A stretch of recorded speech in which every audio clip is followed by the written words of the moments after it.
Hello and welcome back to the Geek Cabal Whisperings. This is episode number 44. This is our Christmas special for 2025. So Merry Christmas and Happy Holidays. My name is Jim. I'm Bobbie.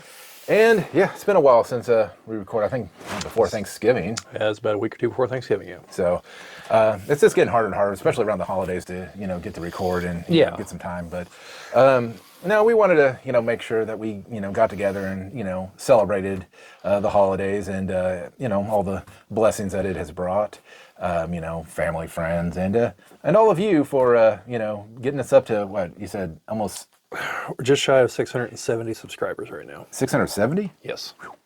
And we're at 352 followers on TikTok. So there we go. No, it's 359. Sorry, I take that back. We had quite a few with my talking about the Star Wars arcade for the 32X. So I think I found a niche there because there's only like 1,000 some videos on TikTok about the 32X. Yeah. Or at least I mentioned it in a post. So that's how it's done. So trying to fill in that a little bit, going through my collection and different things like that. So we thank you for following us, subscribing, doing all that. So and again, if you are watching us on YouTube, make sure you go over to the TikTok. If you have TikTok, obviously. If you don't have it, don't have to get it for us. But if you have it, go over there and follow us there too, because I do a lot of content daily on that, a lot of shorts. They do end up here eventually, but the Star Wars one, I don't know if it'll end up over there because YouTube is not so kind to Star Wars music being played on anything. Yeah. I was even apprehensive of doing it on TikTok because I was like, I don't need Disney coming after me, especially Christmas. They're like, you don't need your house. You don't need a family. You don't need all that stuff. We want it. The mouse needs it. We'll take it. Because how dare you play a game from the late 90s that has Star Wars music in it? Which sucks, because I'd like to do a lot of reviews on Star Wars stuff, and it just worries me to, that anything like, that blaster bolt, that's a copyrighted, Well, Jim, it's funny you should mention that. I've been rewatching the G.I. Joe cartoon. Like I started it back at the beginning, I've been rewatching through it.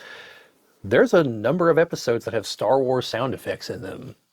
And I'm like, I can't put that on there. Like they probably have that sound effect copyrighted. Yeah. But no, like the most egregious one's actually in the movie. There's one moment where Serpentor's on his air chariot and flying around like Duke's fighting him. And it's the sound of Darth Vader's TIE fighter, but it's all of it. So it's also Darth Vader's breathing. If you listen, you can hear it there. So it's like they just got the whole sound chunk instead of just the TIE fighter part. But yeah, no, I've done a few G.I. Joe videos. I'm going to do some more, but they're probably going to have scenes without sound over them. Is probably how I'm going to do it. So, but anyway. Fair enough. So yeah. So as far as the update of the TikTok channel, like I said, we're at on subscribe or followers. Followers on that. A lot of 32X videos and a lot of Sega, which I've got going in the background here. So kind of going through and showing gameplay and different things like that. So yeah, that's what the BattleTech game going on back here. Yeah, we got the BattleTech game going on. Bobbie being a big into the BattleTech, I wanted to. I've never actually played that game, so. Well, it's one of the few that's actually I think called BattleTech because the rest of them are Mech Warrior. Yeah, almost all the video game versions are called Mech Warrior. There is a PC BattleTech game that came out not last 5 years or so. But most of them fall into the Mech Warrior heading. So what do you got? What's been going on the YouTube channel? Well, the videos are spaced a little bit farther apart because it's been hard to record because holidays and I work retail and I'm tired. And also, again, finding inspiration. Like now we're closer to Christmas. I already have a Christmas movie suggestion video, which we might talk about here in just a moment. But so far, I have 3 planned. My first one that I'm editing, which will probably actually go up before this video, is Christmas adjacent movies that feature Christmas, but arguably are not Christmas movies, at least in my opinion. Then I'm going to have my Christmas movies recommendation. Then I'm going to have Christmas horror movies, because there's a lot of those, actually. I didn't realize there were as many as there were. Got those. I did a couple G.I. Joe videos, because I'm not 100% certain when things are going to work out to record with Chad. Plus, one of them was more in line with, what is all this G.I. Joe stuff? Trying to explain, where the whole G.I. Joe Real American Hero version comes from and things like that. To have a basic video to point back to in case you're curious where all this is from, go watch this video kind of stuff. And then the other was about a Hasbro thing that, again, it's a time sensitive, so I just went ahead and made a video about it. And I do have more videos planned because as I just mentioned Jim, I've been rewatching the cartoon series. I have some thoughts. I'm just going to leave it at that for now. But it's mainly been those. I've been going through one of the Lego City 2025 Advent Calendar for shorts every day. I suppose I can go ahead and spoil it here. I did not do those every day. Like, I just filmed that all at once. That's why if you pay attention, you'll notice there's bags when I start the video, because that's from like the previous one. Been some heavy editing, because I didn't realize just how much hair I'd lost on the back of my head, and it shows up in a couple of spots, and I was like, I don't want people to see that. So there's been some editing there. that's Adding hair in. That's no. I just take the scenes out. That is my vanity at play there. So, but it also is to make the video shorter, because I'm not doing anything productive in those moments anyway. And it took me. I was on day 6 before I realized there was instructions inside the doors. Like, I didn't open them all the way. And I saw the one, you're like, oh, well, there's instructions there. And I was like, where are the instructions for this? Because I'm looking at the back of the box, like, okay, I guess I can figure out how to put this together. And finally, after like a couple of days, like, I noticed there wasn't even a picture of what I had the parts for. And I was like, all right, I paused the video and went and looked online. It's like, yeah, they're inside the doors. It's like, of course they are. So yeah, because I've only ever had one other Lego Advent calendar, and I bought it for a unique thing that was in it. And so I just opened it up. I didn't bother building it like you're supposed to. So this is actually the first time I've actually done it properly. But I've learned some lessons in the video and everything and how I've done it. So I have some ideas on how to do it better next year, and I probably will do another one next year. I might actually do 2 of them next year. I was going to try to do this year, but I didn't get around to buying the Star Wars one. So I got that. I do have a couple Lego Christmas sets that I'm going to try to get put together before Christmas to make videos of, which means that whole videos every other day thing I just mentioned is probably about to fly out the window and go back to every day to hit everything I need to hit between now and Christmas to be Christmassy. So, but yeah, that's most of it. There might be one Battletech video between now and then. It's going to be a review of the short story, which is kind of Christmas themed, I think, based on the picture, but I haven't read it yet, so we'll see. But yeah, that's it. If I can get together with Chad, I do want to get his thoughts on the G.I. Joe stuff and some other stuff going forward. But yeah, other than that, I'm probably going to record a couple videos with Levi over the Christmas break about some movie stuff, because we went to go watch Kill Bill, the whole bloody affair, which is parts 1 and 2 edited together into a single 4.5-hour long movie. Yeah, that was an experience. Had an intermission. I did a video about my thoughts on that, but I want to talk to Levi about it too. So, but yeah, that is most of the update stuff that I can think of. Yeah, and I can say with some of the videos I've done recording just this TV back here, normally it's like, yeah, you should hook up a recording device. And I even bought stuff to do the recording. The screen capture stuff? Yeah, the screen capture. And to be honest, it's actually looks pretty good just recording it like I've done off the TV back here. There's not a flicker to it. It comes through pretty clear on these videos. So yeah, well, I put a mic to the TV. If you look, you can try to find the mic. It's usually hidden behind the TV. But the only thing I don't do is I don't do the noise reduction with it, because when I do, it wants to almost kick the TV audio out, like it knows it's noise and doesn't like that. So. Yeah, I have had a few issues with background noise over there at the house. One of those videos, like, I guess someone was watching something on TV 2 rooms away, and like there was a scream or something. So one of the comments was like, "Who's getting murdered at like 1:34 in your video?" So yeah. Well, you just don't know what you got going on in the back of these. So no, but with the holidays, kind of one of the things that before we get into our topics was just kind of remembering. Stuff from Christmas past and stuff that I got just kind of came to mind for me. One is I do have a Micro Machine set, which next year I do want to do a review on some of the traditional Micro Machine. Now me and Bobbie always had collected a lot of the Star Wars Micro Machines, and actually I've got Star Trek as well. Yes, I have a handful of Babylon 5 Micro Machines. Yeah, there you go. And I do have some of the actual traditional Micro Machines, which were just the vehicle sets. That I think it was just maybe a longer video that we can talk to, just talking about Micro Machines and how what we have today that are called the Micro Machines are not comparable. Like the build quality is terrible. Almost every single vehicle I ever got's been warped in some way. Yeah, I still got a lot of the military ones, and I think I have a handful from the very end when they actually introduced G.I. Joe and Cobra vehicles to it. So I think. Well, I found you that one tank set, and I've got one too now. So I don't know whether this is randomly finding 2 of those in the wild. Like, I've still got the toolbox that folds out into a city. Yeah, that's I know mine's missing a handful of pieces, but that's what I've got too, because it's got like the Golden Gate Bridge. Yeah. I re-bought mine because I don't know what happened to my original one, so we're gonna do a review on that. But no, I remember again like the Micro Machines. The only like Christmas video that we have is from like 1987, and that's when I got my Construct set, which now my youngest son has, and I've actually bought him more pieces for it. But that was in '87, and then the other one that always comes to mind is I remember we always were limited on what we got. We never got like I like that what I'm buying kids now, and I'm like I would never got this much as a kid. Yeah. I got like 3 or 4 toys, and like if they were Ninja Turtles, this is the one I remember. I think I got like 3 Ninja Turtle figures on one Christmas, and then prior to that, I got like the Turtle Wagon, and my brother got the pizza thrower. But no, I remember because the Ninja Turtles I got Michelangelo as a surfer. Yeah.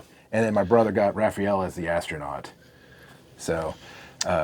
Yeah, me and my older brother had to, if we wanted to have anything to play with like that, we would just, he would get some, I would get some. Like I said, I got the pizza wagon, I got the turtle wagon, he got the pizza thrower, which still throws pizza to this day. You can still put batteries in it, and that thing will still launch a pizza at you. Yeah. Back when, they didn't worry about like, kid's hair could get caught in there, you could shoot an eye out with the plastic disc that it shot out at you. That reminds me of one of the G.I. Joe vehicles I had, is the General. Like the vehicle itself is just giant mass of plastic, but it had a cannon in the middle of it, and it fired these artillery shells that were this big, and like this much of the front of it was just hardened plastic.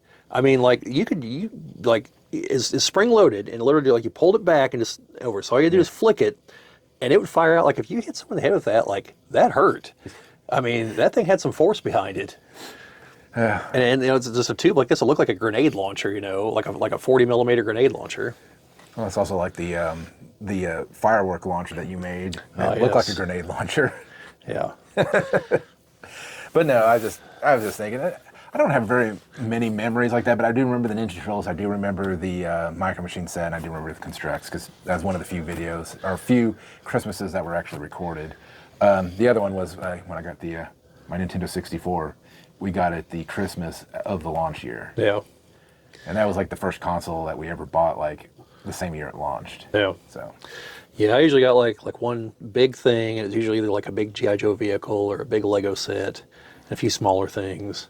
It's usually how it worked out. And like, Grandma would get like a mid-size kind of thing. Usually just the one thing. And although there was one year I got a whole bunch of G.I. Joe figures, and they wrapped them all like individually, if I remember right. I was just tearing through it. I probably got like 10, 12 figures. It was just like, well, were they loose? No. They were new. They were carded and everything. But yeah, no, I got a Lego train one year. I've still got it. It's actually not compatible with the current trains. The engine isn't, because this is an older one, so it's a 9-volt. So you actually clamp things onto the tracks because they have metal in the tracks themselves to run current through them to run the engine. Whereas their current tracks, the tracks are compatible, but the current engines have the power source in the engine and a remote instead. So like I could use the old tracks with the new trains, but I can't use the new tracks with the old train. I'll have to replace the engine if I ever put it back together. But no, things like that, a couple big pirate ships. I remember one year, I think this was before Christmas, we were kind of looking at stuff, and Kmart put out an ad that had the red coat, the Imperials, the red coats, their ship, and it's the Imperials something, I can't think of the name of it. But it was all the Lego sets were like a certain percentage off. Well, they had an actual price listed, and it was a lot more than like the 30% off. It was like 50 or 60% off. It was a totally wrong price, but they had to honor it because they printed it. And so they had 2 of them left. And Chris was with me when I went down there, and so my mom, bought 2 of them, gave the other one to Beth to give to Chris. And yeah, so got that like on the super cheap. But yeah. Yeah, no, I think we've got a couple of our Christmases recorded, but I don't remember offhand. They've been back in the 80s, because it's they record on the little cassettes like this that you then had to put into a bigger cassette to put into the VHS player. Oh, no, my dad had even a more ridiculous recording one. His had you took part of the VCR off the TV and you put it into a backpack, and then you hooked it into the camera, and it used like a section of the VCR. Oh wow! Yeah, it was spectacular. Yeah. Now the one other one that just came to mind was I remember one Christmas I was up at my grandma and grandpa's up in Minnesota, and my grandma took me to the toy store to pick something out, and I remember at the time. There had been around 91, 92, somewhere in that area, because it was during Desert Storm, and like the G.I. Joe line had Desert Storm coloring like vehicles, like their helicopters and stuff. So they had like an Apache type helicopter that I got that was like Desert Storm color, like sand color. Yeah. So and I think it was just cool. Like you had like a little trigger or something that would spin the blades, and it could be mistakenly not G.I. Joe, but if it wasn't, it was definitely compatible. Is it about this long? Yeah. I think I know which helicopter. I don't know the name of it offhand, but I think I know which helicopter you're talking about. It actually they used it in the second cartoon series because after the movie, a different studio took over the cartoons. That's like it's a follow up series, but it's the second series, and it didn't have nearly as many episodes, and its quality dropped a little bit because Marvel wasn't producing it anymore. Because that was how they got around having a cartoon in the first place. Because it used to be illegal to make a cartoon with the express purpose of selling toys. So the cartoon was to advertise the Marvel comic book, which just so happened to also advertise all the toys that just so happened to look like the things in the cartoon and the comic book. Is brilliant on Hasbro's part, but yeah. I believe that law was eventually repealed. But yeah, like some of the early 80s cartoons, like they had to have some chicanery to work around that law, but I think under Reagan it was finally repealed. But I don't know if that's for the best or not, but here we are. Well, now trying to get a kid to buy a toy at all is... Well, yeah, I mean, Lego still has the appeal, but I can tell you that a lot of the other toys in the toy aisle, if you go and look at the toys in the toy aisle, the Ninja Turtles figures, a lot of them are the Ninja Turtles figures from the 80s and 90s. Yep. Like, is it Playmates, I think, that makes them? I think they've been bought by somebody at this point, but like, whoever owns that, they have gotten spectacular mileage off those molds. Like it's from the 80s and 90s, and they still are making the same figures. Like I think I actually saw that Spaceman figure like in the last year or two has been produced. But look at Star Wars and JoJo figures. They're $25. Kids aren't buying those. Yeah. Like that's adults buying those. So well, and I think that's what they're still riding on at some points. But no, I look at what I spent on, well, my oldest is now 18, so with him getting ready to go off to college, I bought him a Steam Deck. Yeah. I got that used because I got him the 512 gigabyte version, and like new, those were like $800. I got mine for $400, which is the price of the 256 gigabyte used. So the guy, I don't think the person knew what they were that the 512 was that much more. But well, Jim, got a little bit of side tangent here, if you'll bear with me. All right. You might want to buy all the electronics you're wanting for the next few years before the end of this year, folks. Why is that? Because like the price of RAM is about to seriously escalate. Like they've already said, like the laptops and cell phones coming out next year are going to have half as much RAM as the ones coming out this year have, because they can't buy the chips because they're going into all the data centers. Like they've literally like bought up like years of production of RAM chips, and at least one of the three big companies is no longer going to produce RAM chips. And I think Samsung said they're not going to produce anymore. They're not going to produce solid state drives anymore after like a year or two. And so the price of those is about to skyrocket as well. What's the point of having data centers if nobody can use it because there's no RAM to put into computers? Well, so the more conspiratorial minded individuals think this is to get us away from actually owning home PCs and just buying a, what the hell they call it? It's where you have like a bare bones PC that like a terminal that like plugs into something else, and you're going to plug it into some access to the data center. Well, I mean, don't get me wrong. Everything's going to be in the cloud, and don't get me wrong. Like a virtual PC runs way faster than something physically in your home, but that seems like a stretch to me. It's part of the you'll own nothing and you'll like it philosophy. I don't think that's where things are going, but who knows? No, I get people wanting to go that route because, I mean, there's people that's like, want to go back to owning nothing and, living off the land and all that. I don't think many people would survive with that, so some would. Yeah, some would. But, Yeah, no, We won't go on that tangent. I don't want to go down a dark path on our Christmas special. no. That's why we're also not going to talk about the attempted acquisition of Warner Brothers. But Wait, because it was Netflix and Paramount are fighting over it. It appears at the moment that Netflix is the winner. But this is one of those, for various reasons, neither one should own it. Because Netflix, if they buy it, that means they're also going to get HBO, which will solidify them as being the streaming service. Like, yeah, there's other things on the others, but like they're already pretty well the streaming service, but like this will just push them over the finish line. And then there's the whole, like, are they actually going to release movies in theaters anymore? Because Netflix doesn't want to do that. Even though some of their movies are theater level movies, they just don't want to do it because they're just not set up for that. Now they're promising they're going to, but you know, that might someone, oh yeah, pinky swear, sure thing. And then with Paramount, I'm not going to go into the hows and the whys and the details, but a lot of people that are against that seem to be for political reasons, because they're afraid of the fact that the folks that own Paramount lean a different way politically than they do, and they don't want them to acquire CNN, because that's part of it. However, what they're overlooking is Netflix doesn't want CNN. They're not going to buy CNN. So CNN will still just be out there available to be bought. So, like, Paramount's probably still going to end up with it anyway. And all this is to say, who knows what the government's going to say about any of this, because this is definitely going to go before it's the FEC or the SEC. I should know this, but I don't. Because there's potential monopolies involved here. Not absolute monopolies, but they'll own a significant market share if either one of them buy it. So, and again, they turned a blind eye to Disney buying everything under the sun. So, but anyway, yes, we're not going to go down that road. No, I was just gonna say, it's funny. I was thinking about this just now. You mentioned, having videos at Christmas. Like, we all have these video recorders with us, and I don't have any of the last few Christmases recorded. Like, and I'm just sitting here thinking about it. I don't know why. Like, I was in a room full of people with video cameras, and nobody recorded anything. Yeah.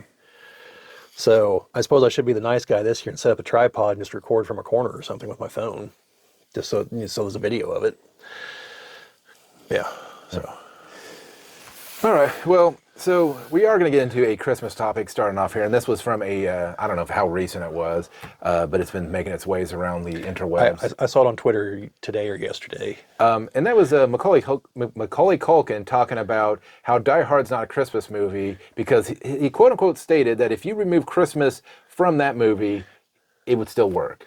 And my first question I said is, well, so would Home Alone. Well, I think even more specifically said, you could put it on St. Patrick's Day and it would still be the same movie. And I do have a reason why I feel that it wouldn't be, and I'll kind of go on that in a second. But but to his point is Home Alone could have happened during any vacation, right? At all. It could happen Memorial Day weekend, 4th of July weekend. But both of those movies rely on one thing in particular, and that is the lack of people being around when the events take place. So could Die Hard work in a different, maybe, but think about this. If it happened during St. Patrick's Day, there would be actually a higher presence of police officers, making it a less likely time to want to go and do that. And you wouldn't have the gathering of people that you needed to have that heist go down. Right, because, I don't know how common it is anymore, because I was reading down the comments, people are talking about this. But at least in the 80s, for sure, a lot of companies still had big Christmas parties. They don't have St. Patrick's Day parties. They typically don't have New Year's Eve parties. They don't have Thanksgiving parties. They have a Christmas party. Well, and I say with Thanksgiving, usually it's a meal during the day kind of thing for that. But yeah, it's not that the company doesn't acknowledge the holidays, but they don't specifically have a late night. Everyone back in the 80s anyway. Everyone's getting plastered, fooling around in the broom closet. kind of holidays. Getting drunk with Santa. Yes, where that's also a holiday. A lot of cops are on leave. Security's going to be light at the building. Everyone's going to be at home. They're not expecting an emergency. Plus, the response to the emergency has to take that into account too. So yeah, no, there's very specific reasons why it's on Christmas. But on top of that, Christmas is mentioned repeatedly throughout the movie. There's Christmas jokes, there's Christmas puns. Whenever he kills the first guy and sends his body up there and says, "Ho ho ho, I've got a machine gun now too." You can't do that on St. Patrick's Day. I even saw some guy superimpose St. Patrick's beads and everything. He's look, it just doesn't work, guys. Now, you know, if you get to the point and you're like, well, is it a traditional Christmas movie? No, I mean, obviously not. But it is in the spirit of Christmas, and it revolves around having to take place on Christmas, so that, like you said, response time is low, or slower. And I mean, hell, even Carl Winslow wasn't, you know, was like, is there really something going on? He's like, Yeah. it's Christmas. Who's gonna be, you know? Well, no, like, Yeah. And on top of all that, like, it's also McClane is trying to save his wife, his family. You know, like there's you've got Hans Gruber, who's being very greedy, who's being a very, very naughty individual, and McClane's going to be giving him the lump of coal in his stocking, or in this case, lead in his ass. But like, you know, yeah. I mean, I even made a countdown clock with featuring Hans Gruber falling off the Nakatomi Plaza. But you know what? I will actually take that one step further. I think Home Alone actually could work just as well as not a Christmas movie, because the only thing that the Wet Bandits needed was a time of day or time of the year where there would be less people. And actually, over Christmas, you'd think there'd be more families staying around there, that it would be less likely, versus say something like Spring Break, where the kids are all off school, they leave to go on vacation. Boom, there you go. The Wet Bandits can go in there and do their thing. So to me, I think Home Alone actually could work better as a movie some other time of year. yeah. And if Macaulay Culkin, if you're watching this, feel free to leave your comments down below on that. Make sure you put something in there, like hashtag him in it, so that maybe he actually sees this. If he does, well, anyways, hi, thank you for watching. Yeah, liked you in the John Candy not memorial. What the hell was it? Wow, this is what happens when I'm tired. Oh, Uncle Buck. No, not Uncle Buck. It was a documentary. Oh, He was towards the end of it, and like everyone else, had very kind words to say about John Candy. But you know, there's some other things he mentioned in there, like, you know, it's I already had a high opinion of John Candy, but like it went up listening to that. So, but no. Now for the real question, Jim, is Die Hard 2 a Christmas movie? to me, I think it was. I don't know that it needed to be. I mean, the only reason that it's kind of a Christmas movie is because they're traveling home for Christmas, aren't they? Right. It takes place on Christmas, just like the other one does. I think it ends with the same song. But like, I think all you really needed was the wintry weather, and they were in the Northeast, so that could be any time between October and April. But like, I don't think it being Christmas was super central to it, other than there was a lot of people traveling, and it was snowy weather. Yeah. Like I think like New Year's Eve would work too, you know, or Valentine's Day maybe. I don't know. Well, to me, it makes me wonder, if it's on Christmas, how many people are traveling on Christmas? Because to me, it seems like Christmas Eve, okay. You think before or after? Yes. Yeah. Not on Christmas. I'd really hate to be an airport employee on Christmas working. I had to give someone a ride to the airport the morning after Christmas for like a 6 o'clock flight out of Evansville one time, and Steve went with me. And after we dropped him off, went to Denny's. It's the only place that was open to eat. Well, I can say here, the only place that's open to eat on Christmas is the one Chinese restaurant in town. So. Yeah. Which is minded. I guarantee they enjoy the heck out of that, because I mean, really, they're the only restaurant you can go and actually get food at. So, more power to them if they want to work. Yes, I am firmly in the Die Hard as a Christmas movie camp. Yes, I am too. Because the setup would not have worked if it was not another movie. So, or not another holiday in the movie, because just you wouldn't have the crowd. Yeah. And especially everybody centralized in one location. Yeah. Because that's also a huge key to that, because if they would have been like, any other holiday where there may have been people spread out throughout the building, or not even like people are like, well, I'm not going to go to Thanksgiving, it's like whatever. But no, they're like, well, we got our Christmas bonus here. Yeah. Which turns out to be a... hot lead. Well, for them it was. No, I was thinking they go to, the people go get their Christmas bonus, and it's the one from Christmas Vacation, which was... I can't think what it was now, but it wasn't like a Jelly of the Month Club or something. Even though I recently rewatched that movie, I actually fell asleep during that part in the theater. That's all right. It was free. I looked over to my nephew to see what I missed. He's out cold too. I was like, "Well, you're not going to be any help." Yeah, no, our theater nearby recently changed ownership, and he and I went to go watch Scream there for free on Halloween, and then a couple weeks ago they ran Christmas Vacation. They've been running Polar Express for free a couple Saturdays, so yeah, that's nice. It's a nice theater since they updated it under the last owners, I believe. But yeah, but yeah, kind of related to that, like I mentioned, I did a video about adjacent to Christmas movies. And so that's going to be up before this. I'm going to go ahead and spoil it. Like, one of them was Batman Returns. Yep. Like, I don't think it had to be on Christmas. I think the main things is it's snowy, but since we don't actually know where Gotham City is, it could be snowy at any point. But the one scene was during the Christmas tree lighting. Yeah, I mean, there's parts of it because like Cobblepot, like his parents abandoned him near Christmas, and the whole it's Christmas Eve at the end when he's going to abduct all the children, like and Max Shrek's going to the Christmas party and everything. Like there's parts of it, yeah, but like I think you could rearrange around it if you had to. Yeah, the only thing I think it was the one girl that gets killed. I mean, she got killed being supposedly thrown off the building and make it look like Batman did it. Yeah. But let's see, I mentioned that movie. Iron Man 3. Like, that's almost completely irrelevant to the movie that's near Christmas. That's just because Shane Black directed the movie and he loves Christmas and makes all of his movies around Christmas. Except I think Predator 4. I don't think it was around Christmas, but I only watched it the one time, so I couldn't tell you for sure. Shane Black's actually in the first Predator movie. He's one of the commandos. He's the guy who tells the dirty jokes to Billy. The one, like, not buff guy among the group. Then, yeah, I should have brought my list. The punchline is the last one is The World Is Not Enough. The Bond movie. Because the very end of it, the last scene in the movie is on Christmas.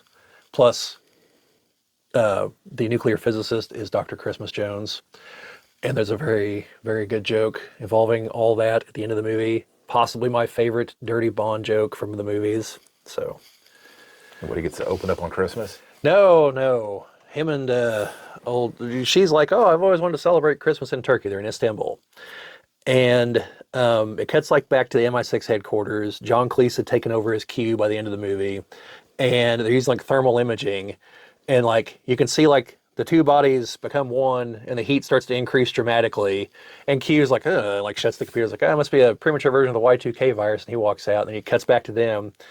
And she says something and Bond's like, well, I thought Christmas only comes once a year.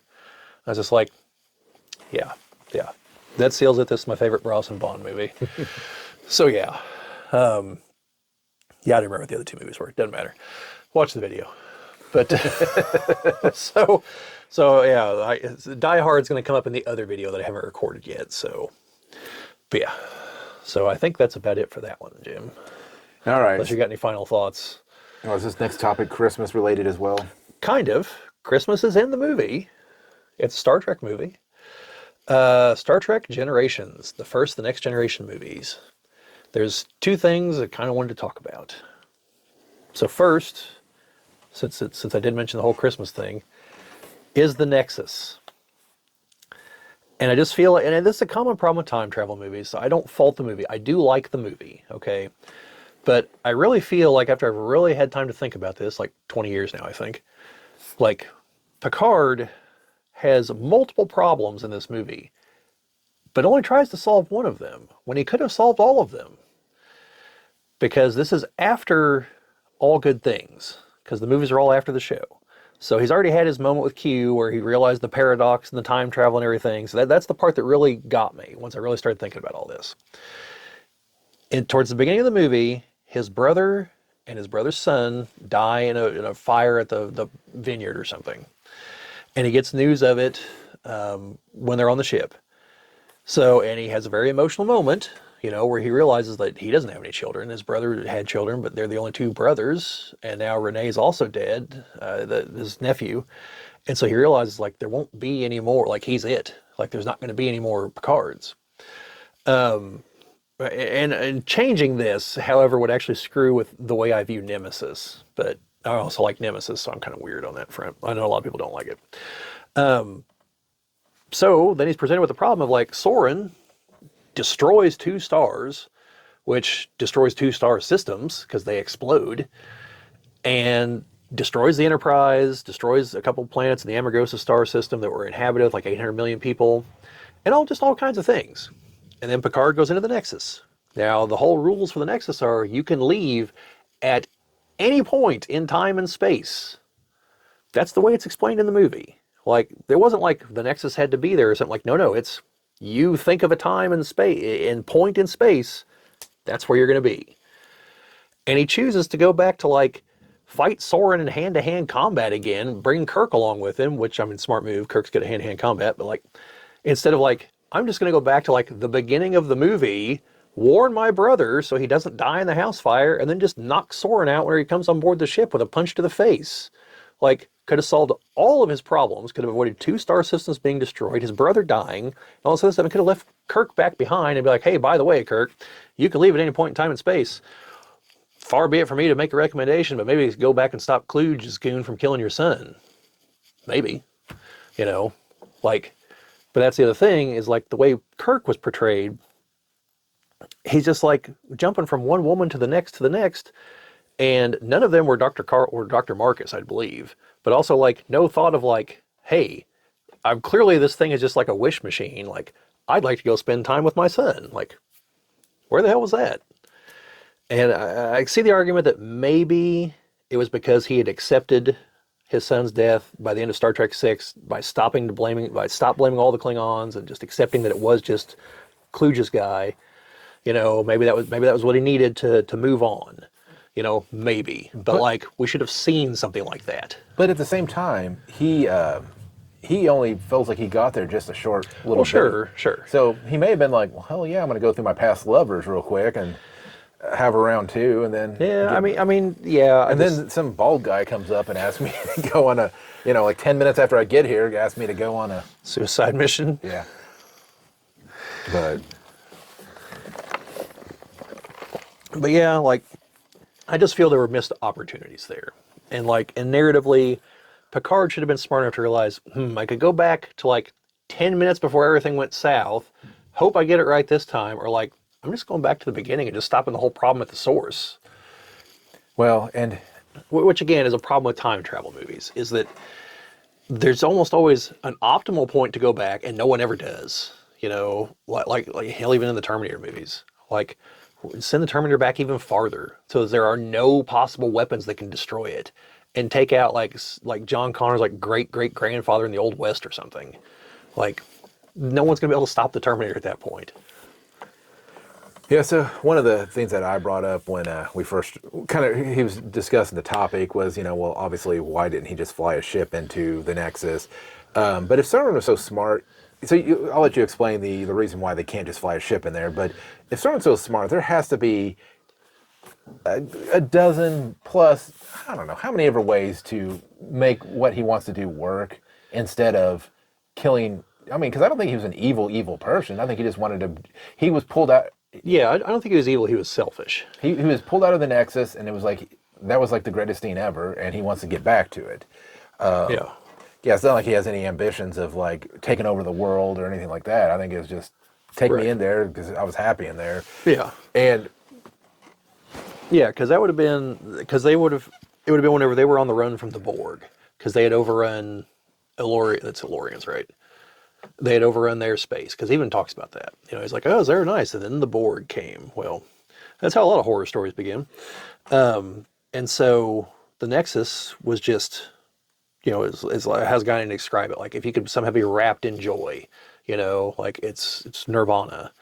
And yeah, I mean, I can understand wanting to go back to that. It's just that he didn't care who was going to get hurt in the process of getting back to that. Like, as far as he was concerned, everyone else were just insignificant specks. I mean, he's immortal, so, you know, kind of makes sense. Yeah. But no, the problem is that the Nexus seems to have like a very destructive like energy thing going on with it. So just flying a ship into it is a crapshoot, because you have to get into it, and like those stray energy beams, like you see there at the beginning, their ships, one of them just gets annihilated. We have no idea if any of those people made it in there or not. Like, maybe in that split second when they're floating in space, they actually make it in. Or their bodies were destroyed by the explosion too.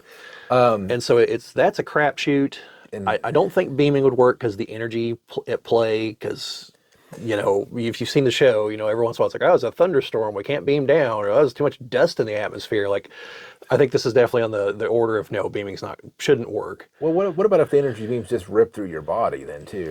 Well, that I don't Screw know. with the electrical impulses. But let's just say, so my theory was, if you can't fly a ship into it, because obviously even the Enterprise B, as massive as it was, got it got a hole right through the hull.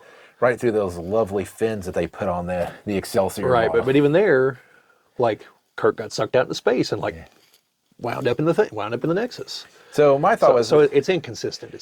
so my thought is like, wait, well, if he just has to be, if his idea is, well, if I'm on a planetoid of some sort, planet or planetoid, you just put yourself onto a freaking meteor or asteroid or something and just hurtle yourself into it. Just wear like a minimal spacesuit that has no electronics on it, and then like. To me, like the plan is so convoluted because like he had to, like you said, cause like a supernova in 2 systems to redirect it to a planet. Yeah. Yeah, and that's what he came up with after like 80 years of tinkering with the ideas. Was I need to destroy 2 stars to cause a gravitational shift to shift the path of the Nexus, and ultimately the destruction of one of those 2 is going to destroy the planet that I have to be standing on. So this is going to take crackerjack timing, because like he had to destroy the Amargosa star to get it to shift to the planet, which was then destroyed like 10 seconds later. So like timing was everything on that one. Yeah. But yeah, and he didn't care that he's going to give Lursa and Bator the trilithium weapons. Like God only knows what they would have done with him if they hadn't been killed there. Probably gone and killed Gowron if I had to guess, but you never know. Well, Gowron, he met his end, didn't he, at one point? Yeah, Worf killed him.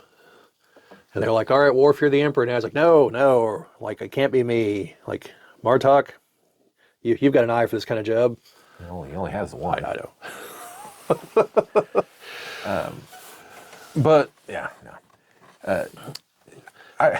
The thing is, like, people give a lot of crap to Generations, and I think the plot holes is what really just hurts it more than anything, because I think it was a nice way to send off the original series and crew.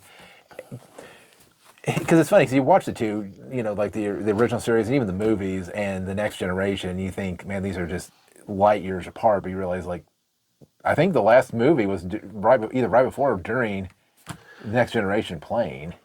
Yeah, they filmed 6 while the Next Generation was being filmed. So, the ages weren't an issue at that point. So, yeah, not at the very beginning anyway. But supposedly in that movie that Chekhov's lines were originally meant for. I think it was that one that was originally meant for Bones. In Generations. Yeah, because I think he like mentions like some medical lines of some sort. That just seem really out of character, and that's because they were supposed to be for Bones. Yeah. Also, Forrest Kelly. Also, the first appearance of Tuvok. Yes, which is funny because didn't they go back and say that was Tuvok?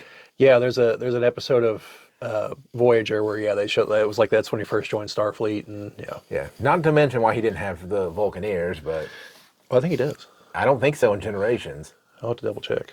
I think in Generations he was just a human. Yeah, maybe. Actually, I think because I just saw it the other day in a short. I think they tried to say he was aboard the Excelsior, like during the events of 6. Because he tries to tell Captain Sulu this is illogical. Like we can't risk war with the Klingons to go save these people. And Sulu's like, by the book, you're absolutely right. However, but you're also absolutely wrong. Like I owe these men my life. Like we're going in. And so then I think that's supposed to be him on the B. From there. However, his role as the terrorist in the Next Generation episode is not Tuvok.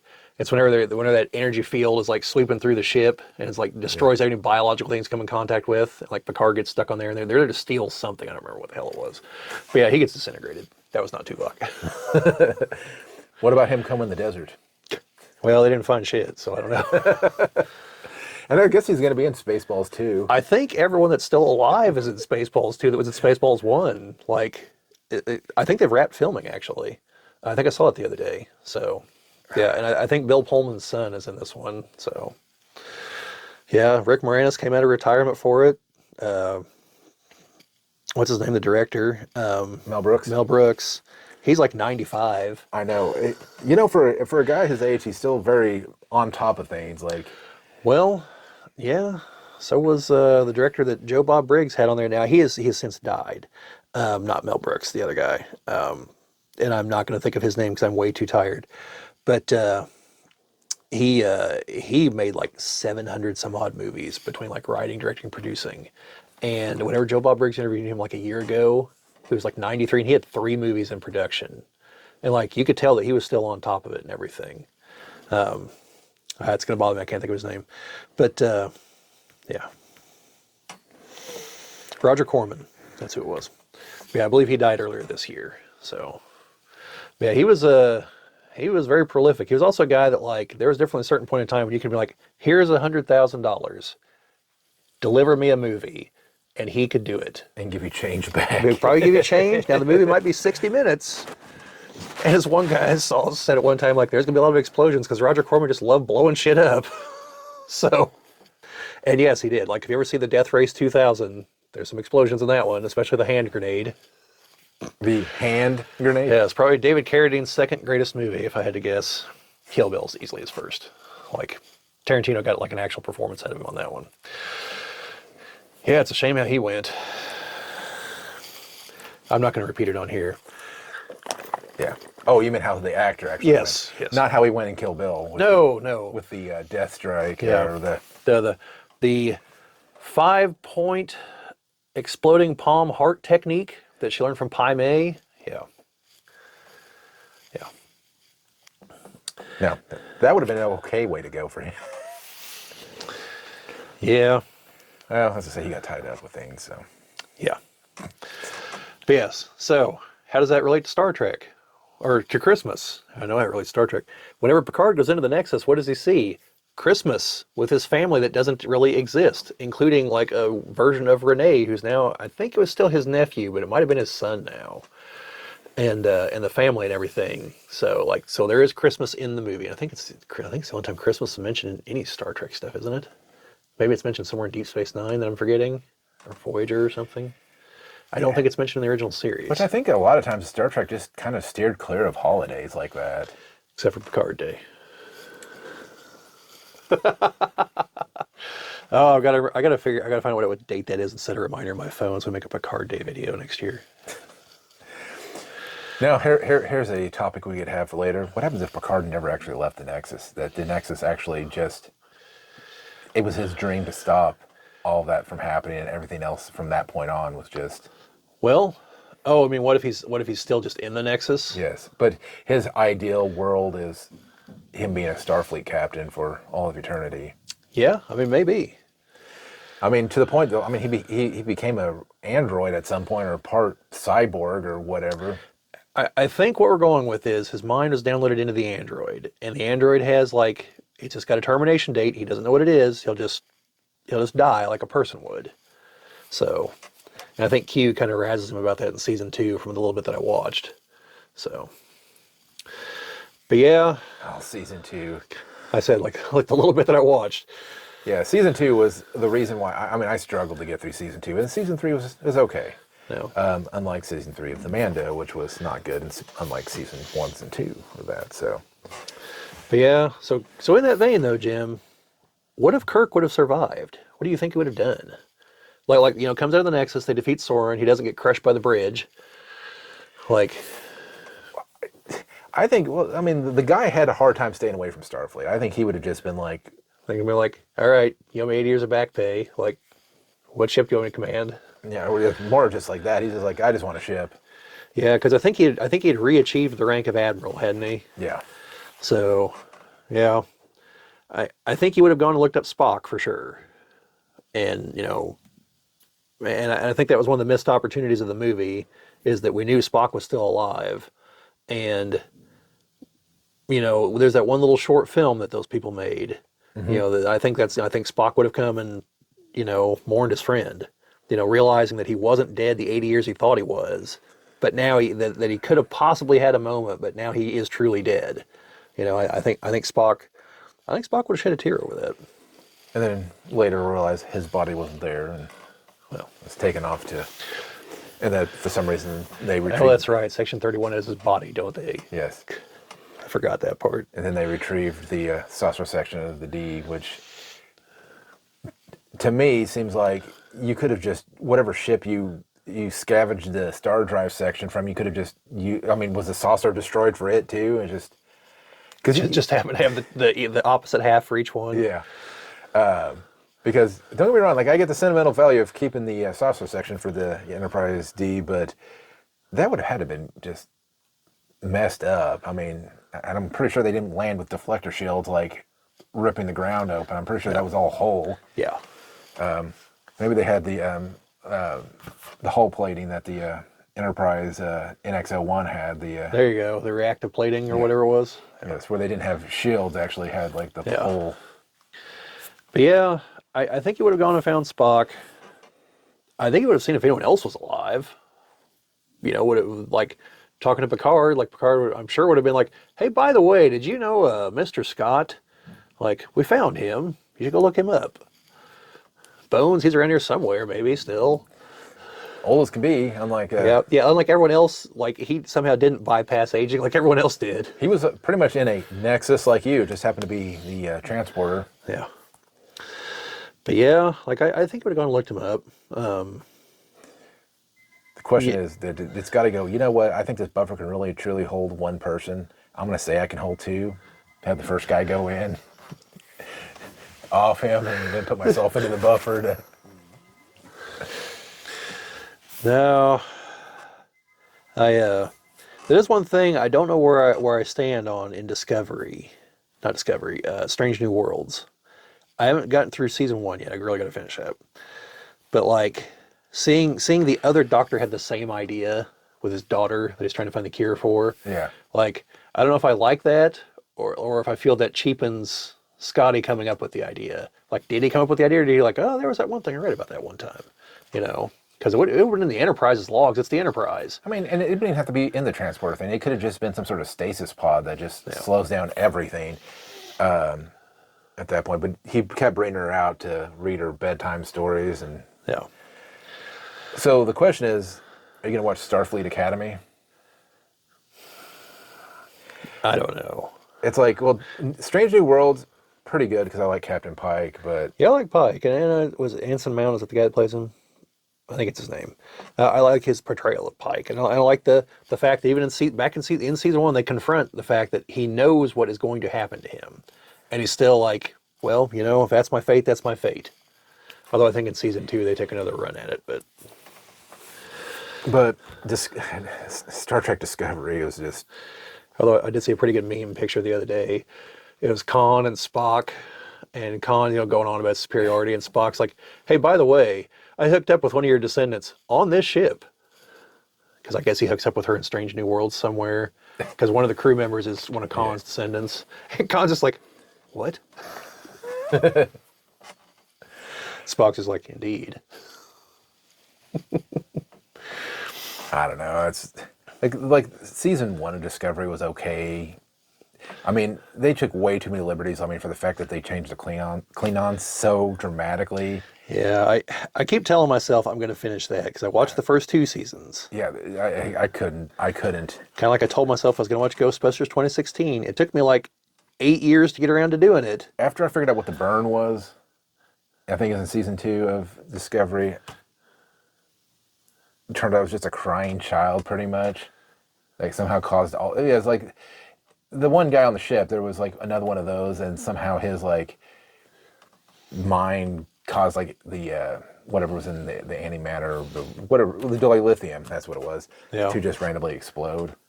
I think it's in season 3. Or season 3. Yeah, Whichever season it is. Because I haven't gotten around to that yet. Oh my God, it's... No, like, I still need to watch Lower Decks.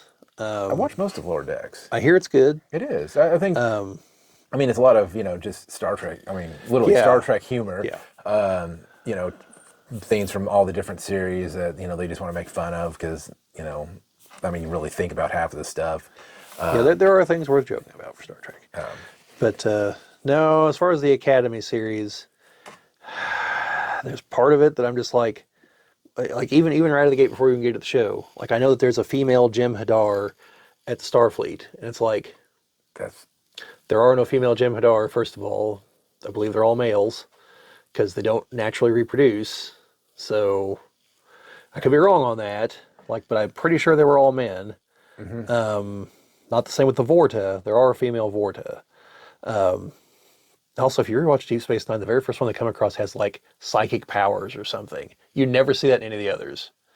But because like when I first saw it, I was like, that's a Vorta. Like, what was she going on about? Then I realized, no, it's all deception. Like, I'd forgotten that part. But yeah, so, and then there's the whole like, she also appears to kind of be overweight, which again, genetically engineered super warrior race, like, it's not going to happen. So, like, now, if there's an explanation for all this, like, the Dominion decided to become hippy-dippy love fest and, like, well, let's make women form and they can just be natural and do all this. Like, it's going to sound stupid, but sure. Like, if there's an explanation, okay. But, but if there's not... Well, and the problem is that sometimes they just do things to do things. It's like, this is how something's established. Well, we got to go against the establishment. And it's like, you don't have to always go against the establishment. I mean, things can be established. You don't have to subvert expectations, Leanne Johnson. I mean, that'd be like, you know, the Klingons used to have art and, you know, music and all this stuff. They used to be a cultured society, and then they were taken over by, you know, do we need to see that go back to, you know, no, but you could play off all that and say, you know, oh, we've got this subset of Klingons that went off and became that, you know, like the Vulcans and the Romulans. I mean, Chang was a cultured man. Well, I've seen they even do this actually on a... He was a big fan of Shakespeare in the original Klingon. They did this on Orville as well, and I'm trying to think of the one race. There's the one race where they're all men. And but you find out that they're not. Yeah, they found that they were changing their whatever. Yeah. And, you know, there was a colony of women, you know, so like maybe they played... Maybe that's what they're actually playing off of, is that they watched Orville and they liked that idea. And could be. Asked Seth MacFarlane if that was okay, if they... I mean, it wouldn't be the first time. Like, as much as I love Deep Space Nine, the idea was literally just stealing from Babylon 5. Like, they pitched Babylon 5 and they were like, no, let's not do that. And they leave the room like, you guys took notes on that, right? Get to work. Like, I love Deep Space Nine. It is the best Trek series, but like... It's no coincidence that at the same exact time, another sci-fi show set on a space station popped up with a number in the title. Like, there's a lot of parallels between the two. Babylon 5, however, is absolutely spectacular if you folks have never seen it. Does it have Christmas? You know, I was trying to think of that just now, and I'm not sure if it does, but it does mention that Earth still has all the religions you expect, because there's an episode, there's several episodes where religions are mentioned. And it's kind of outstanding that it happens because the guy that wrote the show and directed everything, J. Michael Straczynski, he's an atheist. But, like, he didn't disrespect any other religions. Like, he presented them as, you know, these people believe these things and wasn't preachy, you know, preachy in an atheist sense, to be clear, about any of it. He was just, like, no matter of factly, like, because... There's a specific episode, I don't remember why, but like there were representatives from all the major faiths came there, and the captain introduced them all, explained a little bit about them. And then there was also an episode where there's a gentleman trying to find the Holy Grail. He believes that it somehow got off Earth at some point, and now he's out in space trying to find it. Well, maybe they set it on top of a manhole cover. Yeah. Yeah. And then the alien races, a few of them, you find out about their religions too, and like it doesn't trash talk faith like you would expect from an athist. Well, I shouldn't say that. Like you'd expect from some atheists. Other atheists are cool with it. They just don't believe in it. Yeah. So yeah, I shouldn't generalize like that because there are two very clear camps there, and but it's the same thing with Ridley Scott. He's been very clear that he's an atheist, but like you keep seeing religious imagery and things in his movies. Like he's said before that he's fascinated by the concept, but he just doesn't believe in it. So, you mean the engineers? The engineers, there's stuff in Gladiator, mainly scenes that were deleted, because there is a deleted scene of them feeding Christians the lions in the Colosseum. They decided to take that out. That's probably a good call. Just like there's a scene, you know how at the very end of the movie, the guy who's the head of the Praetorian Guard tells his men not to throw Commodus a sword? There's a reason it's in the deleted scene, because Commodus was really pissed off at them for something, and ordered several of them executed. And so that really pissed off that other guy. So like when he had his moment for revenge, like there it was. So yeah. Decimated is the term, by the way. You know what they do there? Literally it's they count off every 10th guy, they kill him. So. Yeah, Deca. Yeah. Makes sense. Yes, and that's a genuine thing. Like, they didn't just make that up for the movie. One thing they did, if you ever watch the commentary, sorry, it's total sidetrack, but you're gonna get some trivia here. In the movie, and anytime you see this in a movie with the Gladiators, like, you see them give the thumbs down to kill people. That is not what it was. The thumbs up was to kill people. The not kill was either this or just the fist. This didn't mean anything. And they talk about that in the commentary track. They mention, like, yes, we are aware of this fact, but we know that most people don't know that, and we're not going to put in a scene explaining that because there's no reason for anyone at the time to explain this. So we're just going to put in what modern people know, but we know it's wrong. Yeah, can you imagine? Yeah, this is my first time to the Coliseum. Can you explain me what this means? Yeah. Oh, I'm from one of the provinces. What's he doing up there, Giuseppe? It's like, oh, well, glad you asked, Theodorus. Like, there's no reason to put a scene like that in a movie. So, yes, that's, in case you're also wondering, that's why a lot of movies have some doe-eyed individual who's never been around anything. It's so that the characters can explain the plot to them and therefore the audience. That's why Wolverine's the point of view character in the first X-Men movie. He hasn't been around any of this stuff, so it gives him an excuse to explain everything. Or have things explained to him. Yeah. Yes, it gives other characters a chance to explain to Wolverine, not Wolverine explain to them. But, yeah. In the first X-Men movie, do you know how weird it is to be like, this is Scott Summers, also known as Cyclops? Yeah. And it's just like, what do they call you? Wheels? I mean, honestly, that would be my... Yeah. I mean, honestly, that would be my... do I need to know your guys' code names? Oh, that reminds me, Jim. I mean, can't you tell me the code names? Like, when we're out in the field, my code name is Cyclops. It's like, no, you're like, yeah, this is a. Here's Jean Grey. What's her code name? It's the same thing. She stopped going by Marvel Girl like 20 years ago. It's just Jean Grey now. What about her? Let's Storm. Why don't you go by Miss Marvel? Well, that's already taken by someone else. Yeah. There was something we actually talked about in an earlier video one time. We're talking about Wolverine's age. Yeah. It is different in the movies and the comics. I looked this up one day. In the movie, yeah, he's like 200 some odd years old. In the comics, he's a little over 100 years old. He was born in the late 1800s in Canada. He was not around for the Revolutionary War and the Civil War and all that in the comics. He was around for like World War I. Yeah, I kind of like him being older. So we kind of talked a little bit about, another Christmas thing in another Star type show movie. Oh, you're going there. All right. Yeah, we're going to go there just for a little bit. So obviously, in Star Trek, I mean, that's our universe, our galaxy or whatever. So Christmas is a thing there. And I do like the fact that Star Wars attempted to go with a holiday special. And the fact that they only made one attempt at it. Yeah, well, and if George had his way, all proof of this would have been destroyed. Which is funny now that you can get the holiday special, and I've got a copy of it. I want to see Disney Plus release the holiday special if they haven't already. If they have, that's cool. That'd just be good. But didn't they make a Lego Star Wars holiday special? I didn't watch it, but I'm pretty sure they did. Yeah. But the one thing that they had in the holiday special was their version of Christmas, which was Life Day, which now has become canonized in everything. So Life Day is a true thing. I mean, it was in the Solo movie, I believe, because they mentioned. I think it was in Solo that they mentioned Life Day at some point. There was at least a movie that they mentioned it as well. Yeah, it's been mentioned in the new canon somewhere, and it was mentioned in the old canon a couple times too. But it's just great. Chewbacca's family. I'm glad that it wasn't probably canon, but maybe it is. Oh man, we need Chewbacca's family in some other movie.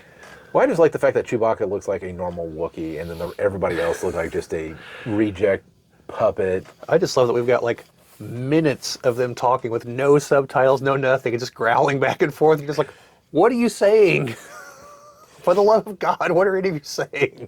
Well, I do like the fact that in any of the Star Wars behind-the-scenes stuff, that Peter Mayhew was just speaking English, so that Harrison Ford could respond appropriately at the right time and have the lines. He's like, I'm up here fixing the ship. You need to get up here and help me. He's like, oh, hold your horses. I'll be up there in a minute, So not like Vin Diesel for Groot. Where he literally just said, I am Groot. Yeah, but he knew what it was supposed to be. Yeah. So he enunciated things differently. And, Yeah, like if he's asking a question, he'd be like, I am Groot. Bringing it up. No. And to be honest, this is the right way of doing things, and just adding the, Yeah. the grunts and stuff. Because otherwise, people wouldn't know how to properly, follow up with that now. Yeah. And then you got people that didn't realize their voices were going to be replaced. Ah, like David Prowse? Yes. Man, and what a shit way to find out. He found out watching the movie. Oh, man. Yeah, and you could tell in a couple scenes. It's one of the scenes in the conference room. Like Vader, like because he gestures when he talks. And so like he's still going after he stops talking because David Prowse took longer to say the lines. Now the question is Life Day only celebrated by the Wookiees? Well, it's called Wookie Life Day, so I'm assuming so. But I could be wrong on that, So the question is, do they put presents under the life tree?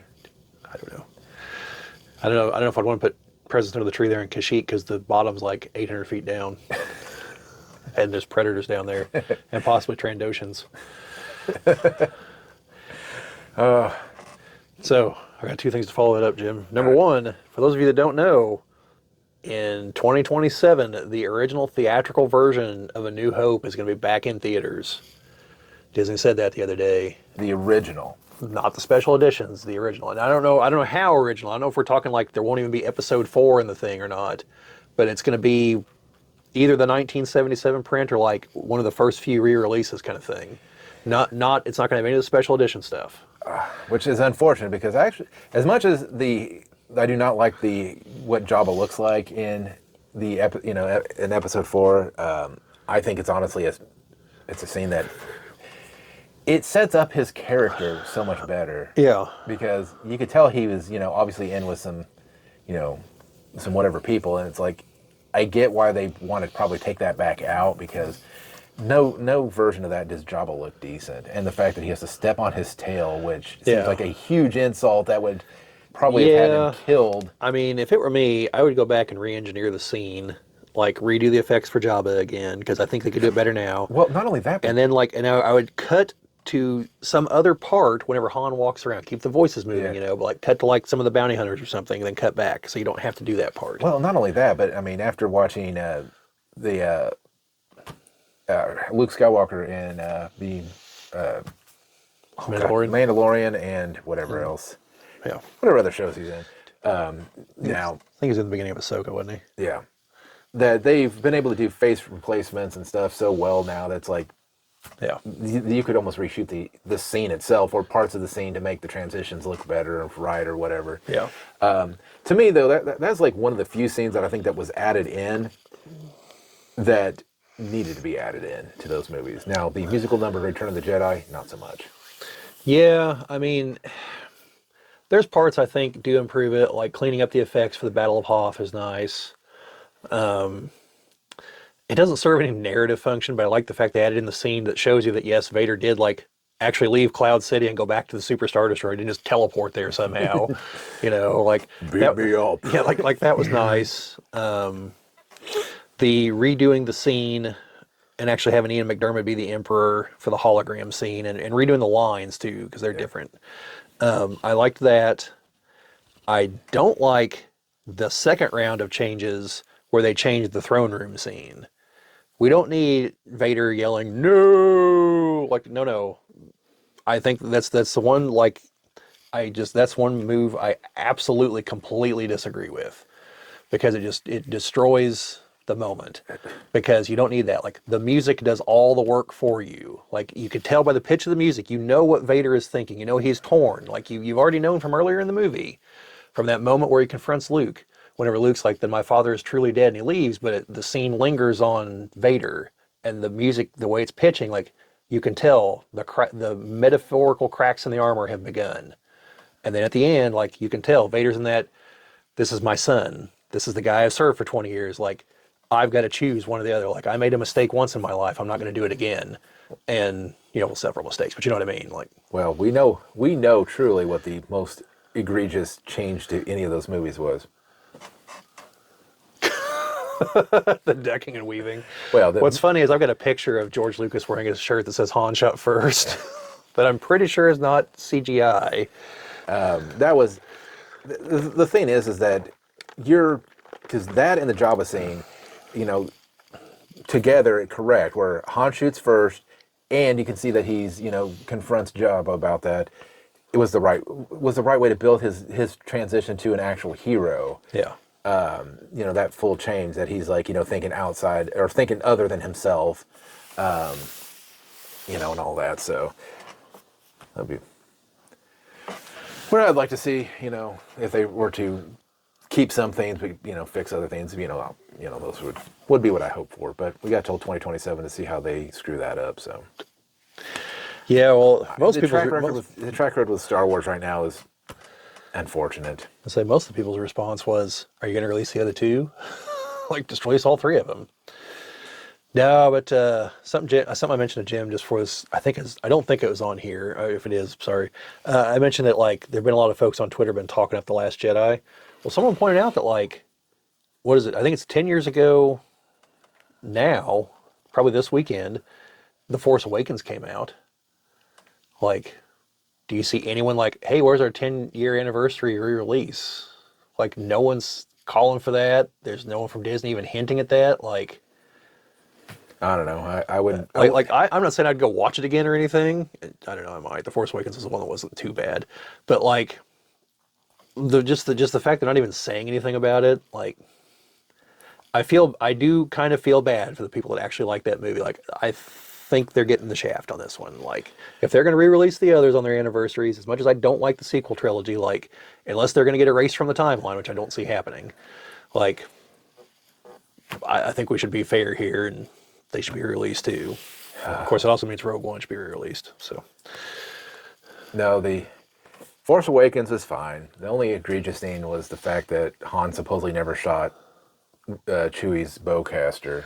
Or saw it be shot. Like, you saw his reaction to it, like just seeing it in action. He's like, so I was like, have you been paying attention to it? Have you been hitting the spice, Han? Like, what's going on here? Yeah. I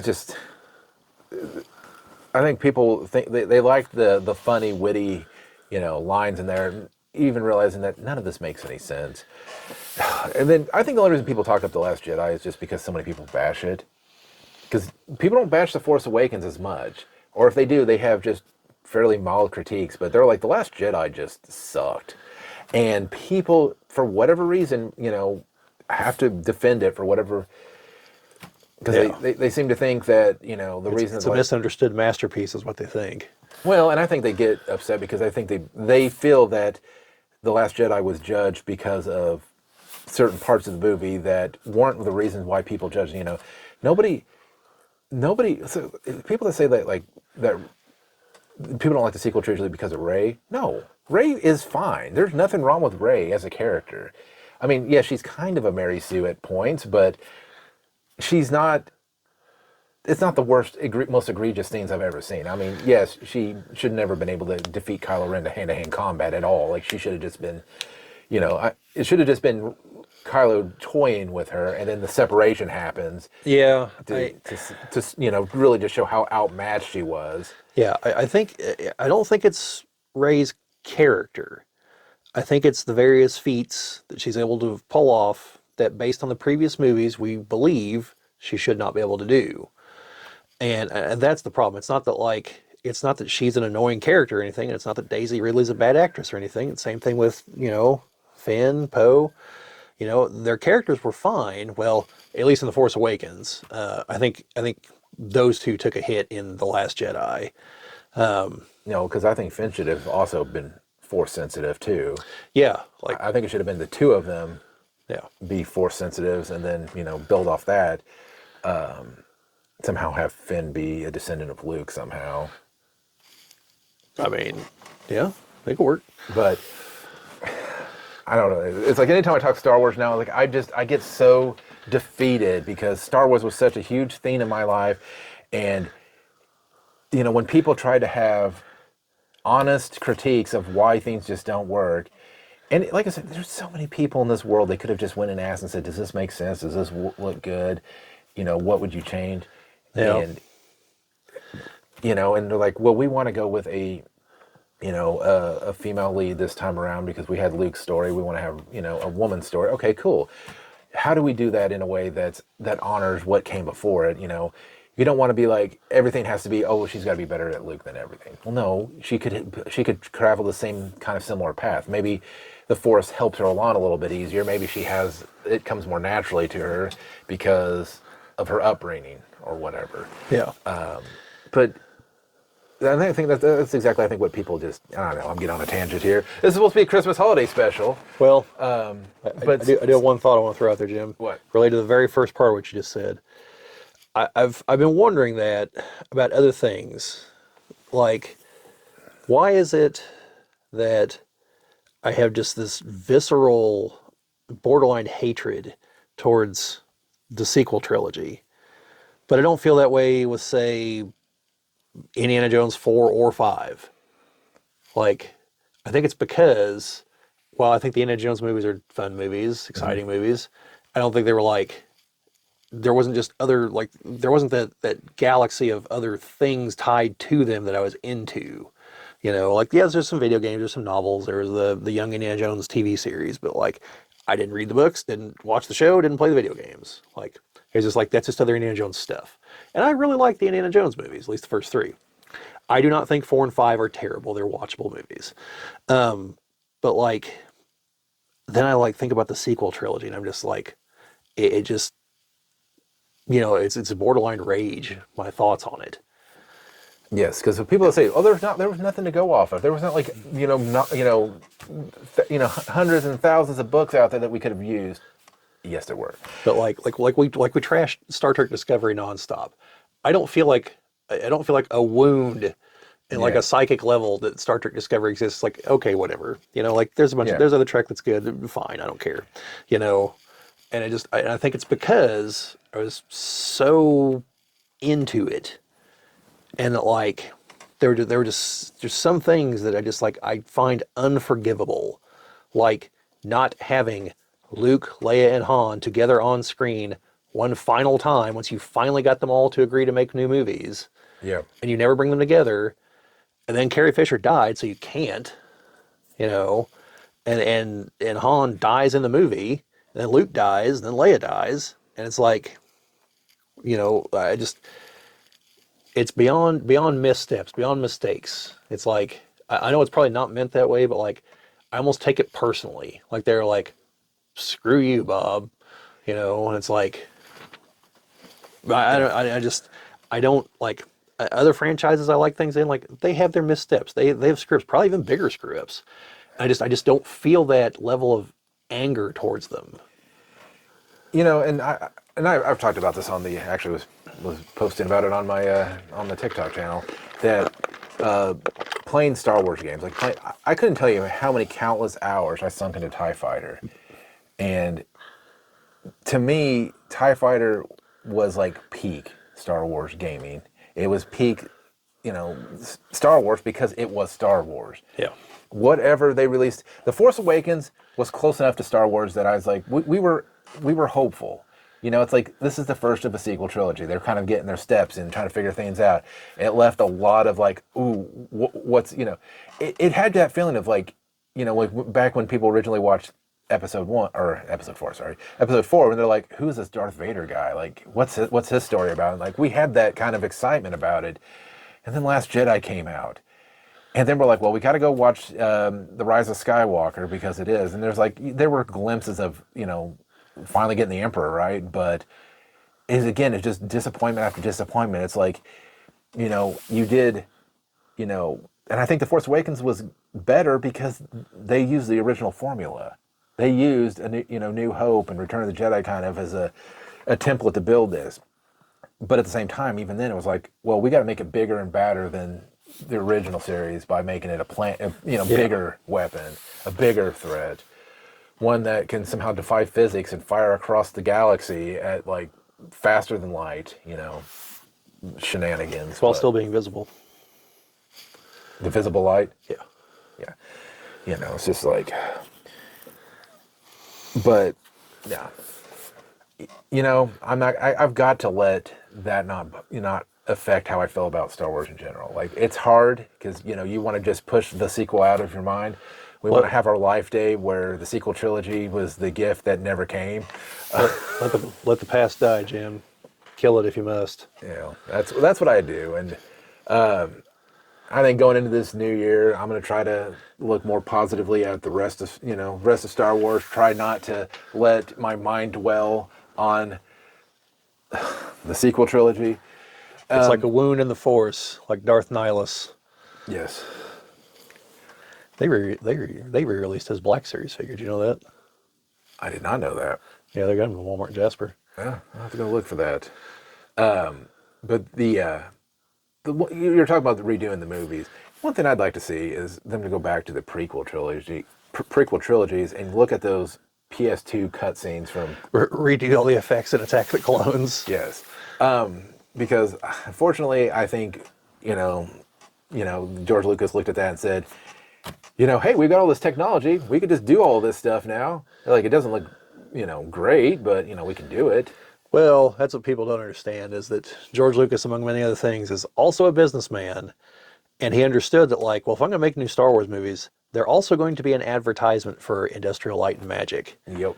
And, like, we're going to show the rest of Hollywood what we can do, and then the dollars will start flowing in like there's no tomorrow, because we'll do it for them too. Well, and I hate to say, as much as most people don't like The Phantom Menace, it really is a movie, I think The Phantom Menace was the best in the digital effects department because it had still the mixture of traditional effects and the CGI stuff, and it just blended so much better together. Attack of the Clones is the most egregious out of all of them because they were like, well, we have to have this giant army battle. How do we do that? Probably not put it on a bright desert planet. Yeah. Was the first thing. I mean, I get why they did it, but probably not the best planet to film that on. I don't want to open up a can of worms here because we're going to try to close this out here in a minute. But like, I was actually thinking about this the other day. The droid army doesn't make any sense. Like, why are there commander droids? Like, you just send them the orders. Like, you don't need a commander. Well, the only time you would is if they're going to operate outside of like broadcast range or something.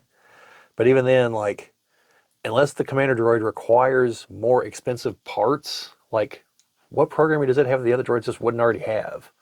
Like, I just, that's one of those things I was thinking about the other day. Like, it just doesn't make any sense. Like, you just have the same master program in all of them. In the Clone Wars, they kind of addressed that because they did actually make droids that were specifically command droids. They weren't just, the B1s that have different paint on them. But I think the reasoning behind that is to, like what you said, is like if they're on a remote planet or something like that, it's to give, like, on the fly, like, this is what's going on. Like, they're the ones reporting back and making decisions based off routines or whatever. Yeah, no, I think I thought of that because of this post on a Terminator website I went to, the Terminator ship posting Facebook group. Some quality material there. They get extensive use of the scene of Sarah Connor sleeping with Kyle Reese from the first Terminator. But no, they were like, the one guy was like, I think the deleted scene where they open up his skull and switch on the chip and put it back in, he was trying to argue like, well, it's already on. Like, he's already been reprogrammed. And as I'm like reading his argument, I realized like he didn't understand what actually happened in that scene. Yes, the Resistance reprogrammed him. That's why he wasn't trying to kill everybody. That's why he was listening to John Connor. They only reprogrammed him. They didn't turn on the chip. The chip, by switching it on, it goes into learning mode and basically pushes it towards being an autonomous unit.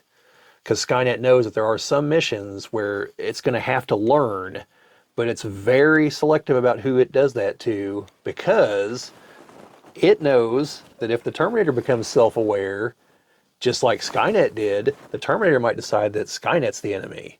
Because once it's self-aware, you can't control what it thinks anymore. Yep. And like, that's why, like in the Sarah Connor Chronicles, like there's like a T-1000 that's gone rogue. That's like, no, Skynet's the enemy here. And the T-1000 in particular is even smarter.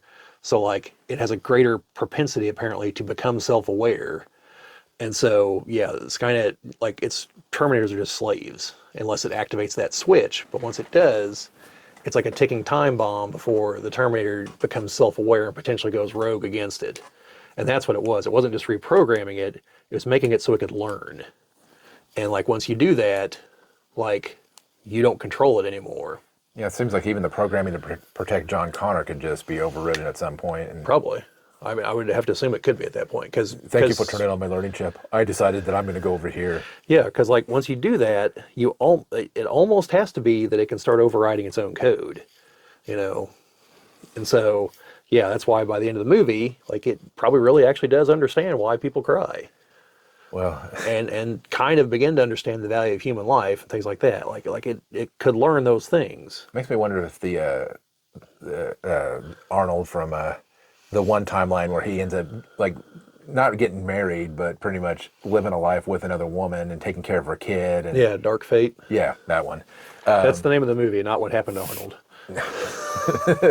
But where he just pretty much lived a life, became his own. Yeah, because that's trying to answer another kind of AI robot question that some people have that we don't know we have no idea what the answer is. Is what if you build a machine that is self-aware but has a program like a directive?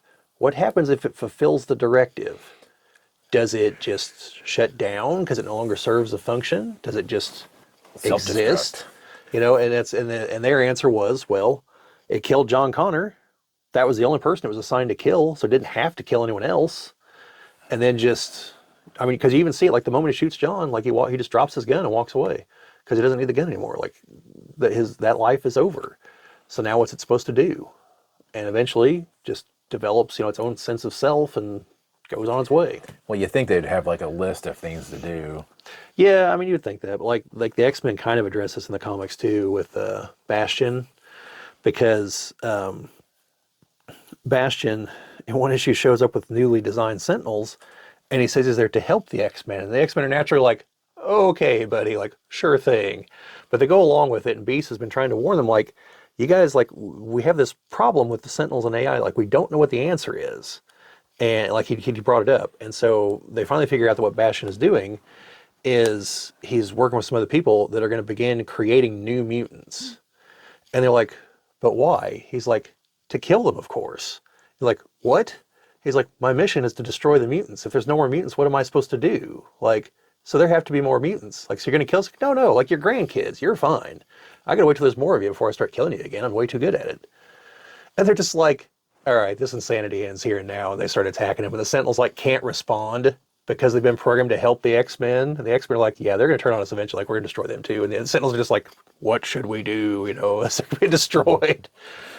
But yeah, it is just weird. Bastion is like so forward thinking, like that he understood his programming so much that like he was worried about what was going to happen when there weren't any more mutants. And so he's like, so there's got to be more of them. So yeah, sure thing. Or, you get the Days of Future Past where everybody has a chance for mutation. Yeah. So everyone becomes a threat. Yeah, well, did you watch the X-Men 97 cartoon? No. They went a different way with Bastion there.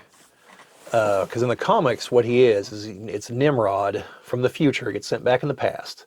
Nimrod's advanced enough that he became self-aware and eventually got to the point that he wasn't actually trying to kill all the mutants. He was like, most of the mutants are fine. Like Magneto, Xavier, they're the troublemakers. Maybe I have to kill them. But the others, they're just people. Like, they're not going to affect anything. Like, they can live. Like, I don't have a beef with them. But then he finds a master mold sentinel that's been buried somewhere. And like, once he comes into physical contact with it, the master mold downloads its mind into his body and merges their consciousnesses together and goes back into full, like, death to all the mutants mode. And then gets thrown through a magical gateway called the Siege Perilous and gets sent back in time and shows up as, like, kind of a man, but like his memories are gone. He just knows that he like has an irrational hatred towards mutants. But like as the storyline progresses, like even it tells Xavier that he admires what he's doing. He's like, this is never going to work. And since I'm human, like I want my side to win. Doesn't know he's a machine yet. Then eventually realizes what he is. But yeah, so the X-Men cartoon went with, did you see the episode where Nimrod goes back in time to kill Xavier? I'm sure I have, but it's been... All right, so Master Mold has Trevor Fitzroy, because his mutant power involves time travel. Take Nimrod back to like the 50s and kill Xavier back when he's a student there. And initially he succeeds, which creates a different timeline, and then they got to do some other things. But then they go back to make sure it all goes down, and Nimrod gets destroyed, gets blown up in a million pieces. But like the T-1000, he can reassemble because he's made of nanites. Well, a part of him didn't get sent back into the future and like merged with like a janitor there at the school. And so then he had a kid, and the kid is like a robot mutant thing and that's Bastion in the cartoon.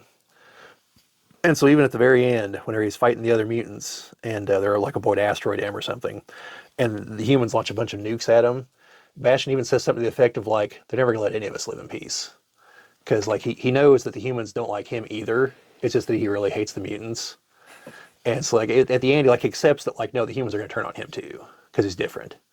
But he doesn't care. Like, you know, screw Magneto and the rest of them. So yeah. That I believe is right after Magneto did what he did in the Fatal Attraction storyline. Yeah. He'd finally had enough of Wolverine's crap. But yeah, waiting for season 2 on that one. Season 1 was excellent. You guys should check it out. Maybe X-Men 98? I think it'll still just be called X-Men 97 season 2, but yeah. Maybe X-Men 98, I don't know. Part of it's going to be in the past, because it involves Apocalypse in like 3 different timelines. The past, the present, the future. He's going to bring Gambit back to life, spoiler alert. You should know that if you read the comics, though. As one of his horsemen. So. But yeah, also spoiler alert, Gambit died. So, you've had like a year to watch it, folks. You should have watched it by now. Man, a lot of mutants died in the Genosha attack. Like, that was bad. I mean, it's an excellent episode, but yeah. Anyone you're just like, oh, well, that was... Yeah, because I mean, like, it looks like things are going to work. Like, Magneto's in charge of Genosha. Like, the mutants are there. Madeline Pryor didn't get screwed like she did in the comics. She's there. And then Cable shows up and tries to stop it. And he's like, I couldn't stop it. And then he's like, I'm sorry, Mom, and disappears. And then she gets blasted by the massive Sentinel that shows up. It's like this 3-headed monstrosity. The Tri-Sentinel? No, it's not the real Tri-Sentinel. It's got like kind of like a bug body. And it just like, it starts deploying armies of Sentinels outside of it. And like, just starts vaporizing chunks of the island, killing mutants right and left. It's rough. And like, kills Magneto. Or at least you think he does until a later episode, but like he's sitting there trying to defend, I think it's already in Leech, and says something to him in German just before the Sentinel blasts him. And I think I remember what he said is like, don't be afraid, because he knows he's not gonna be able to stop the next blast. It's basically just like, don't look. And Leech gets obliterated? Yeah. Not Leech. Yeah. And then Gambit dies fighting it. The thing stabs him and lifts him up, and then Gambit grabs a hold of the part of him that's inside of him and just supercharges the whole Sentinel. And the last thing he says, he's you know, all throughout the other cartoon, he's always like, you know, the name's Gambit, remember it. In my incredibly terrible impersonation, that's the last thing he says. He's like, remember it, and then kaboom. And then Rogue finds his body. With a hole in it? Nah, he's just dead. Well, no, that X-Men 97 was spectacular. Like, I really hope that season 2 is good, because they fired the main guy that was in charge. Yeah. And by all accounts, like, he was the guy that was like, no, like, it's this way in the comics. That's the way we got to make it. So I hope he wasn't the glue holding everything together, and it doesn't turn to crap. So that's my Christmas wish for the year. Oh. Well, no, because I already got an early Christmas present. Predator Badlands didn't suck. I've seen it twice now, actually, because Sarah wanted to go watch it too. Oh, kind of like, it's not like Wookie Life Day. There were subtitles for that one, because there's an awful lot of Predator speak. I was really thinking it was just going to be a bunch of clicking and clacking and just be like, well, we'll figure out what they're saying at some point. But no, they had subtitles. It was good. It's different. It's very different from the other Predator movies. And yes, there is like I can almost tell Disney made this one, because there's definitely like a, you know, the power of friendship kind of moment towards the end. But like, no, it's good. And it's really weird that like the Predator franchise is like all on board with crossing over with the Alien franchise. But not the other way around. But not the other way around, because like the plot couldn't happen in this movie if it didn't, because there's like a massive Weyland-Yutani base with a bunch of robots and everything, and they're after a creature on this planet. Plus they're also like, well, you know, there's a Predator here too, grab him. Like, why not? More specimens for the bioweapons division. And if you haven't read the comics, you know, you do find out what their race is actually called, by the way. It's the Yautja. Yuatja. So, and that is from the comics. So yeah, Christmas came early on that one. Nice. The guy who made that wants to make a new Alien vs. Predator movie. A good one? Presumably. I'm assuming actually following some of the comics, but I don't know for sure. But yeah, so. I think we've gone plenty far afield at this point, Jim. Yeah, I say we've got kind of off the Christmas track here and went into just our normal rambling bits, but though That's what happens when it starts talking about Star Wars. but it does make for good clips and things to go into. Yeah, we've got to stop talking Star Wars unless we're going to be talking like because Unless there's going to be buckle up. This is the 4-hour episode. That's all we're talking about. yeah, because it's just hard. I mean, it's like it's just hard. Like when you see something, like I said, we both grew up with and just admired and just everything we could, everything Star Wars you could get a hold of, you tried to, and then sequel trilogy brought such it's like we finally got the special effects to go with it. You've got the knowledge and all this stuff, and they're like, knowledge. We're gonna make a movie that just happens to be named Star Wars. It's not gonna be Star Wars, but it's just what it is. Jim, not to extend this any longer, I just have one question. What? Well, 2 questions. 2 questions. Are you caught up on Landman? I am caught up on Landman. Landman's good. What do you think so far of season 2? Well, okay, so far, I'm still surprised that they let those Ansley and the other woman back into the nursing home at all. Yeah. Yeah. Especially after she punched the one guy in the face. Well, it's like Billy Bob pointed out. Like, that guy's not an officer of the court. Like, you lay hands on someone. Yep. Randomness with the dead guy on the plot of land that was huffing truck fumes. Yeah, we've gone back to like, let's just show all the random ways you can die out here in the Texas oil fields. And then getting plowed over by a truck. So, like, was he out there killing himself? Did somebody put him out there? And I'm still waiting to see who it is because I was like, man, could it be like that one Ainsley's ex-boyfriend getting killed by the drug cartel or was there something more to it or not? Yeah. I don't know. The one guy going blind from the HS2 or whatever it's called. Is that hydrogen sulfide? Yeah. Like all the animals were dying and. Yeah. Yeah, like in the last episode where like Billy Bob gets like, dead bodies, what are you talking about? like they tell him everything bad that's happened in the last 4 episodes. It's like, which accident? What do you mean there's been more than one? Why aren't you telling me? Yeah. Now, the moment they were like, so there's money troubles with the company, I was like, of course there are. Because this is going to be Andy Garcia's in. Like, of course it's going to be. So, how money troubles, you say? Well, I've got basically infinite resources. Like, let me help you out.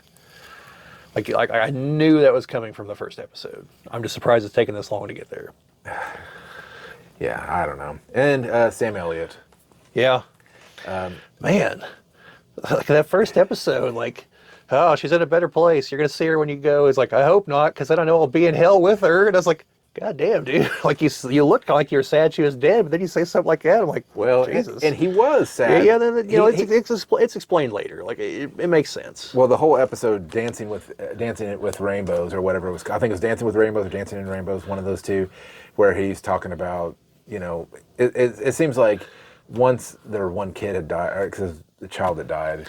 Yeah, whenever Billy Bob explained it to his daughter, and she's just like, oh, that's terrible. That didn't make sense. He's like, I didn't say it was justified. I'm just explaining it. But that's the day that Sam Elliott's wife died. Yeah.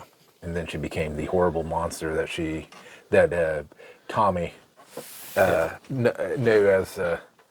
But it's a different pace for sure than the first. Like the first was like a lot of establishing how oil mining and all that, which is funny because I also noticed in the first season there were all these commercials that are like, well, the oil fields aren't quite that exciting, but if you want to see an exciting show, you watch it on Paramount Plus. But yeah, well, some of the questions this season are like, so you want to work in the oil fields? Yeah, I think it's been pretty good so far. So I haven't gotten around to doing a video on it. I might just wait till the end of the season. But and then there's a $40 million check that doesn't have anywhere to go for the kid. The son, yeah.